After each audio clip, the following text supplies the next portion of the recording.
lecture we will discuss definition of context-free grammar and then parse tree and derivation in detail. As discussed in previous class, grammar can be defined using a quadruple, that is V, T, S and P. Here capital V stands for finite set of non-terminals, capital T stands for finite set of terminals, capital S stands for start symbol of the grammar, and capital P stands for finite set of production rules. In context-free grammar, production rule is defined like this. On left hand side of production rule, there will be single non-terminal, and on right hand side there will be 0 or more instances of non-terminal or terminal. For example, a grammar is like this: S to SS, ASB, BSA and epsilon. This is actually S production that is having 4 alternates. And in each of the alternate, on right hand side we have a string of non-terminals or terminals. So this grammar is context-free grammar. This grammar can derive language that has a string W such that number of A's and number of B's in each string are equal. How to obtain language from given grammar we have already discussed in our previous lecture. Now we will discuss derivation in detail. So, sequence of replacements applied to get an instance from start symbol of the grammar is called as derivation. Now we'll see one example to better understand the derivation. Now here we have one example where a context-free grammar is given to us. In grammar is E to E plus E, E into E, opening parenthesis E, closing parenthesis, minus E and ID. So this is E productions, and this E production is having 5 alternates. We can do the numbering of alternates like this is 1, 2, 3, 4 and 5. Now given instances minus opening parenthesis ID and closing parenthesis. Question is to obtain this instance for this grammar. So for obtaining this instance or for deriving this instance, we start from start symbol of the grammar. So this is capital E. So for obtaining this instance, we will apply appropriate productions one by one. Now this sign is called as to, E to E plus E, and this sign is read as derives, E derives. So to get this instance, we first of all will use 4th alternate of capital E, mean E should be replaced with minus E. Now to get this instance, this E further should be replaced with 3rd alternate of capital E. So 3rd alternate is this one. So in place of E, we will write opening parenthesis E and closing parenthesis. Now to get this instance, again we need to replace this E with suitable production. So this E should be replaced with this 5th alternate. So this derives minus opening parenthesis ID and closing parenthesis. So here we apply certain sequence of replacements to get the given instance from start symbol of the grammar. Such sequence of replacement applied to get particular instance from start symbol of the grammar is called as derivation. So this is derivation of this instance from its start symbol of the grammar. Now we will look at certain notations. We know that this is the derive signs. It shows that LHS derives RHS in one step. Now with this notation we may have another symbols like this derive sign and above this plus sign. Left hand side we have alpha and right hand side it is beta. It shows that alpha derives beta in one or more steps. Another notation is, this is the derived sign and here we have asterisk. So meaning is alpha derives beta in 0 or more steps. So we will be using these notations when we proceed with this topic. Now we'll look at the two definitions, two important definitions. One is sentential form and second is sentence. Now suppose we have a context-free grammar capital G. Language corresponding to capital G is LG. And suppose a start symbol for this grammar is capital S. Now what is sentential form? From start symbol of the grammar we may obtain alpha, like S derives alpha in 0 or more steps. So the will apply certain sequence of replacements, and while doing the replacement will obtain certain forms. On this side, on RHS side, we will be obtaining certain forms. These forms are called as sentential form. So all forms that are obtained while obtaining the derivation, these all forms are called as sentential forms. And this form may contain non-terminal also. Now second case, suppose alpha derives W in one or more step. While obtaining the derivation, we may get a form in which all symbols are terminals. The form in which all symbols are terminals, that form is called as sentence of capital G. Now we will discuss one example to better understand derivation, sentential form and sentence.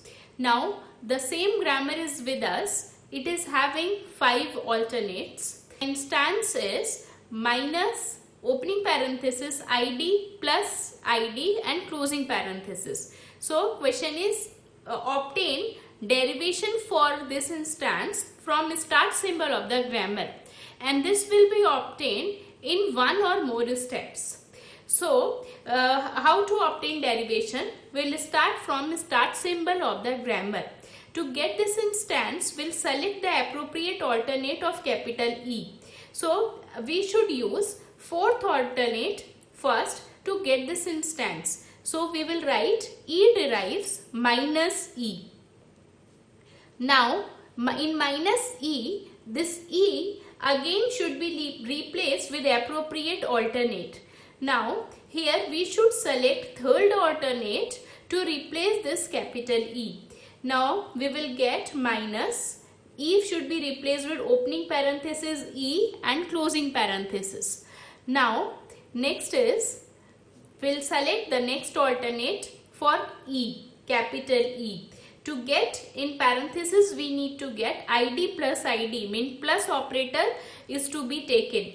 So we should select the first alternate of capital E. Now this capital E should be replaced with E plus E. So here we will get E plus E. Now again to get this instance, we will select appropriate alternate, and here we should select id, fifth alternate of capital E. So here E, this derives minus, this E should be replaced with id plus, always remember this is the derived sign and this derives in one step. So in every step we'll do only one replacement. We will not replace this E with id in this step only. This will be done in next step. So in next step what we will do, again this E should be replaced with fifth alternate, and here we will get minus opening parenthesis id plus id and closing parenthesis. So in that way we can obtain derivation for this instance from start symbol of the grammar. Now question is, what are the sentential form here and what is the sentence? What is sentential form? While obtaining derivations, all the forms that we are obtaining, they are the sentential forms. So here we can write the sentential form. First sentential form is capital E. We started from here. And then next form is minus E. So next sentential form is minus E. After that we derive this form. So next sentential form is minus opening parenthesis E and closing parenthesis. Next sentential form is minus opening parenthesis E plus E and closing parenthesis. Next sentential form is minus ID plus E and closing parenthesis. Next sentential form is minus ID plus ID and closing parenthesis. So they all are the sentential forms, all the forms that we obtain while obtaining the derivation of any instance. Now next question is, what is sentence? Sentence is the form that has all terminals. For example, in this form, all symbols are terminals. No non-terminal in this is given in this form. So only this is the form that is sentence. So sentence will be minus ID plus ID. So here we can say that every sentence is a sentential form, but every sentential form is not a sentence. Now here we have the same grammar and same instance for which we have already obtained the derivation. So what are the derivation steps? Steps are, from start symbol we can derive minus E, then minus E opening parenthesis E and closing parenthesis, then minus opening parenthesis E plus E and closing parenthesis. At this stage there are two non-terminals, and here we have choice to find which non-terminal we wish to replace first. We can replace this E with ID first, or we can replace this E with ID first. So this gives us the concept of two types of derivation. So derivation is of two types, leftmost derivation and rightmost derivation. In leftmost derivation, only leftmost non-terminal in a sentential form is replaced at each step of obtaining derivation.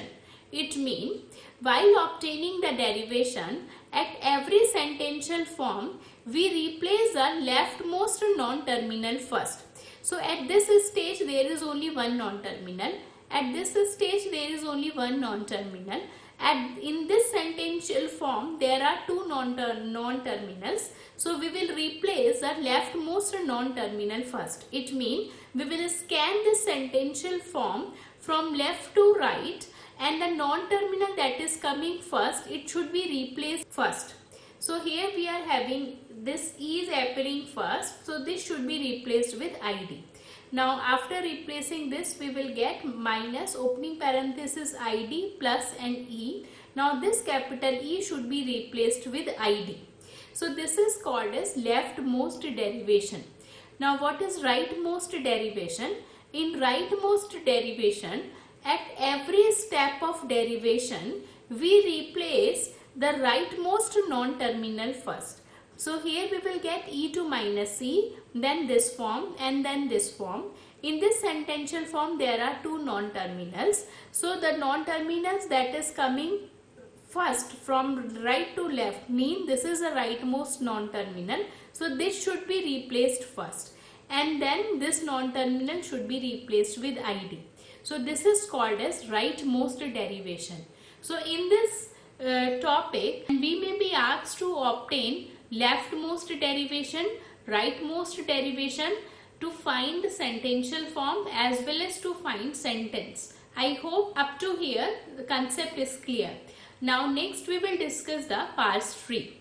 Graphical representation for derivations that filters out the choice regarding replacement order is called as parse tree. So this is graphical representation of derivation. Now suppose while obtaining the derivation at particular step we apply a production, that is A to XYZ. So in parse tree a subtree can be drawn like this. On left hand side we have capital A. So we will create an internal node with capital A. Now on right hand side we have three grammar symbols. Grammar symbols mean it can be terminal or non-terminals. So here we have three grammar symbols X, Y and Z. So at this internal node, we will create 3 children of capital A. Now we will read it from left to right, that is X, then Y, then Z. So the children of this node A will be labeled as X, then Y, and then Z. So this for particular step, the subtree of parse tree will be drawn like this. Now we will draw parse tree for the same grammar and same instance. Here there is one more notation. This is the derived sign, and below this we have ln. So it represents E derives minus E using leftmost derivation. Similarly, on derived sign and Rn, it shows E derives minus E using rightmost derivation. Now, for this instance, for this particular grammar, we have already obtained leftmost derivation and its rightmost derivation. So here we have obtained E derives this instance using leftmost derivation in one or more steps, and its derivation is like this. Similarly, E derives this instance in one or more steps using rightmost derivation, and its derivation has this step. We have already discussed it. Now our focus is to draw parse tree for this derivation as well as to draw parse tree for this derivation. So here we will draw parse tree for leftmost derivation of this instance from start symbol of the grammar. Now we will start with E derives minus E. E derives minus E using production E2 minus E. Root node will be min E. Now production is E2 minus E. It has 2 grammar symbols. So here we will create its 2 children. One with label minus and second with label E. Now this E is replaced with this one, opening parenthesis E and closing parenthesis, using production E to this one, opening parenthesis E and closing parenthesis. Now this has 3 grammar symbols. Now this E should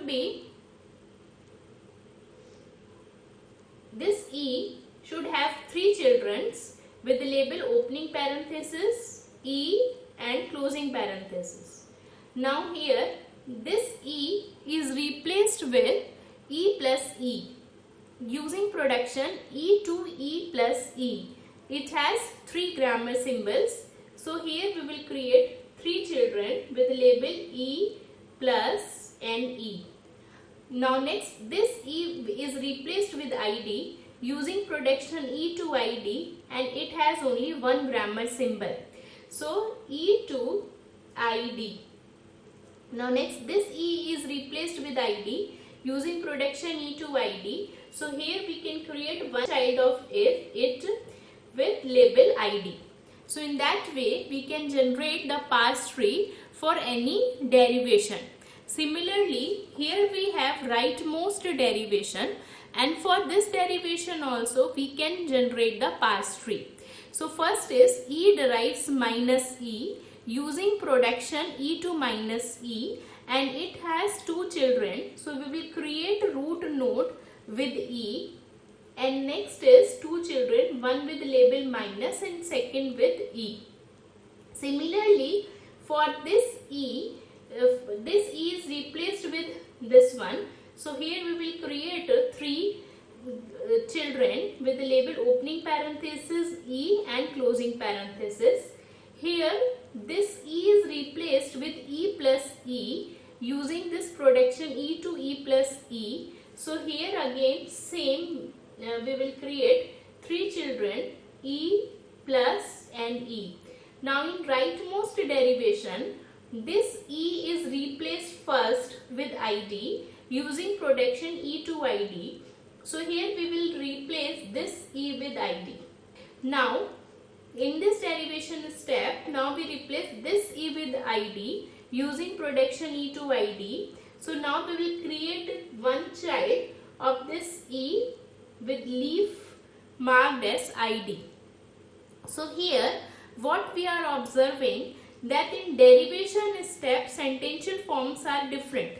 Here we have sentential form like minus opening parenthesis ID plus E and closing parenthesis, and here we have sentential form like minus opening parenthesis E plus ID and closing parenthesis. But if we will look at the parse tree, both the parse trees have same structure. Now after seeing the parse tree, we can derive the sentential form as well as the sentence. So first sentential form is E. Now second, if we go to next table, it will give you the next sentential form. Now if we replace this E with opening parenthesis, then E and closing parenthesis. So if we will look at leaf node up to this stage, it will give us the next sentential form. Now E is replaced with E plus E. Now if we will look at the leaf node up to this stage, it will again give the next sentential form, that is minus opening parenthesis E plus E and closing parenthesis. In that way we can obtain sentential form after seeing the parse tree also. Similarly, we can find out the sentence. Sentence means after completing the parse tree for any derivation, we will look at the leaf node. So here leaf nodes are minus opening parenthesis ID plus ID and closing parenthesis. So using this process, we can obtain sentence as well as sentential form from the parse tree also. Now we will look at another example, and here we will obtain leftmost derivation for this particular instance from start symbol of this grammar. Here instance is ID plus ID multiplication ID. So here we will obtain leftmost derivation. So we will start from start symbol of the grammar. So we can write E derives. To get this instance, suppose we are using first alternate. So we can write E derives E plus E. Now for obtaining leftmost derivation, we will replace leftmost non-terminal first. So this E should be replaced with ID using fifth alternate. So we should write ID plus E. Now in the next step, this E should be replaced with this alternate. So here we will get ID plus E multiplication E. Now in next step, this E should be replaced with ID first. So ID plus ID multiplication E. Now in next step, we can get ID plus ID multiplication ID. So this is leftmost derivation for this instance from the start symbol of the grammar. There is another possibility that we can start again from the start symbol of the grammar, but here we use the first alternate for obtaining this instance. Now we will start with the second alternate, mean E derives E into E. So E derives E into E. Now we are using the leftmost derivation only, so we will replace the leftmost non-terminal first. So we should replace this E with first alternate now. So here we will get E plus E multiplication E. Now we will replace this leftmost non-terminal first using production E to ID, fifth alternate. So here we will write ID plus E multiplication E. Now in next step, this E should be replaced. So we will get ID plus ID multiplication E.